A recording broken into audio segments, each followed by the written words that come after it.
Okay, welcome back. This is Wayne Madsen with the Sunday Roundup, coming to you live tonight from Washington, D.C., and we're joined by our special guest, John Edward Hurley. And Renee, you were talking about the malfeasance in the judicial system, something that John, I think, is pretty much an expert on. But go ahead, finish your thought on that. Well, it's just that the thing is, I see right now in Wisconsin and stuff, you know, the government union people are trying to act like, oh, we are the working people. They're trying to link themselves up to private sector union people, and they're a horse of a different color, and they are infested with many of the people who have betrayed us. And, you know, whenever we murder innocent children and women, you know, they just call it, well, that's collateral damage. So if we clean them all out, and there's one or two innocent people in the bunch, we need to quit being so sensitive, and you know, if we get a few as collateral damage that weren't part of the problem, that's just too bad. They need to suck that up, because when they go murder people, they just call it collateral damage. So there needs to be, with all the unemployed people, I'm sure there's a lot of people, and especially if they saw a big house cleaning, they might be on their toes. There's plenty of people, I'm sure, who would love to do those jobs and even be glad to get them if they only got a pension that's the amount of Social Security instead of expecting to get better than the rest of us. So the thing is, I'm really upset that these people who have stabbed many of us in the back, like they're stabbing this guy in the back, they've stabbed me in the back, and many other people, and we're supposed to pay them large pensions and be nice to them and care what happens to them when they didn't care what happened to us. Well, definitely, and it's too bad we don't have more whistleblowers, and if you know, we could see any protection for people in the government who come out and let us know what's going on. That certainly, I agree with you. That's a whole different issue. But thanks for calling in from North Carolina, Renee. Let's go to the phone. Byron is calling from Canada. Byron, are you with us? Yeah. Hey, congratulations on you getting the 2-hour show. It's a good show you got. I just want to bring up a thing to you there. You started out talking about Libya, and he was a dictator and bad. He's a bad guy. What is the difference between a democracy or a republic, what the United States has, and a dictator? What do you see the basic difference? No, I'm being serious. Well, no, I think right now, and John, go ahead and join in. But I think right now, we don't see much of a difference. We see in the United States, really, it's a dictatorship with the trappings of a democratic republic. But certainly, we've seen the abuses, secret evidence provided in hearings, the overarching influence of the CIA and these other intelligence agencies, and you know, what's the difference between, okay, well, they're not out killing people en masse with you know, airplanes, people who are protesting, but I think in this country, and John, join in. I think it's done more. It's fascism with a happy face. Well, I mean, I happen to say that it certainly has a happy face on it. There are a lot of things that have changed. For instance, in this country, that is, you know, if you constantly have a media blitz that keeps saying that we're constitutional, that there's a rule of law and all that, the fact of the matter is, whether it applies or not is what we're worried about. And increasingly, we're seeing that it doesn't apply. For instance, more and more people are finding out, for instance, that you don't get a trial. If you have a trial, in my case, I've been in court for 20 years.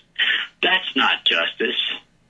And most of the issues are very simple. But they don't want to treat it a very simple issue. And instead of wiping me out by just having me eliminated by somebody knocking on the door and shooting me, they'll figure, well, we'll operate a little bit more subtle.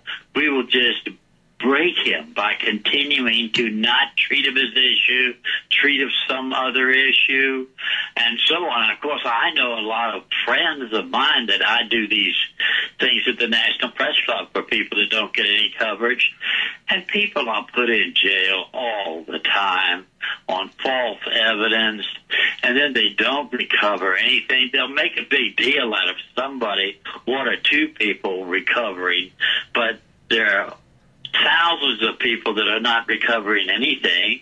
You know, they're teaching them a lesson.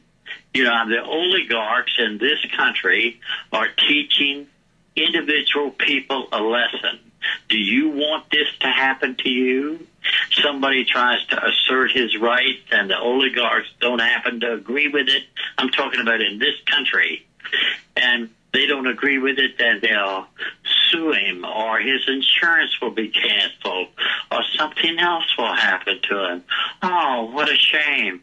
And then if you go for discovery to find out, oh, the judge comes up with one word, denied. So it means that you never find out until, like Edwin Wilson does, 15 years later, that he's in jail. And, you know, just in case you don't know how Edwin was, I'm not recommending Edwin Wilson was one of them. You know, I mean, he was one of the guys doing all this secret manipulation. But the fact of the matter, do you know how he finally got out of jail? He finally, after they let him out of solitary confinement, and he'd been there for years, he got access to the library. When he got access to the library, he started sending FOIA requests, you know, and like after 10 years, they release them, you know. So he waited till 10 years, and he sent a simple FOIA request. And lo and behold, they sent it back to him in the prison. And instead of there, oh, yeah, Edwin Wilson was our guy on this, that, the other thing. And bear in mind, he was represented by extremely, supposedly competent counsel. Well, we know about the conundrum. Yes, we know about the conundrum in the Eastern District of Virginia. A U.S. courthouse in Alexandria is basically the CIA's star chamber for a lot of these cases. And how many cases have we seen laundered through there with a huge conflict of interest where the so-called legitimate good counsel, Plato Kacharis, his brother, James Kacharis, is the chief judge of the court. But no one raises that conflict of interest issue in almost every one of these cases. Well, may I comment on Plato, if I can use the familiar term? But let me just give you an example about Plato Kacharis. A fellow came to the press club where I was there, and this was about a year or two ago, and we've all heard about Robert Hansen. You know, the book was written, The Spy Next Door. He was a member of Opus Dei. He bought a prostitute a car. He was all this, you know, he liked pornography. He went to strip clubs. He worked for Moscow for 10 or 15 years. Somebody showed up at the press club. It was about a year ago. And he started, there was a lady that wrote a book about it, but this wasn't the author of the book. It was another guy that knew it. He supposedly knew it, and he started going through a litany of what Hansen had done. So I tried him, you know, I don't like to be confrontational, but after he had done that, I said, by the way, could you comment on the fact that his lawyer was Plato Kacharis? And the reason I say that is because Plato Kacharis kept coming back to him after the indictment and kept saying, I've got a deal for you, and, you know, and you're facing the death penalty. He kept saying to him, you're facing the death penalty. Robert Hansen kept saying, hey, wait a minute, I want a trial. So he'd go back and he'd come back to him, I'm telling you, you're going to get electrocuted, you know. You've got to take this deal. And he'd go, no, I want a trial. He kept going and going and going, saying he wanted a trial. Finally, Plato came to him and said, look, Robert, here's the deal. You have a nice home in McLean. The Justice Department has told me that you will get no retirement check. Your checks are cut off completely. All health benefits from your family are cut off completely. You have 2 children in nice private schools. They will get no check anymore. You won't be able to sustain the house for your wife. So that's gone. She's out on the street. And so that's all taken care of. Plus, but however, they'll let you off the deal if you will agree. This is the plea bargain. If you will agree to go into solitary confinement forever and never talk to a reporter ever under any circumstances, and never write a book, because that would be breaking the agreement.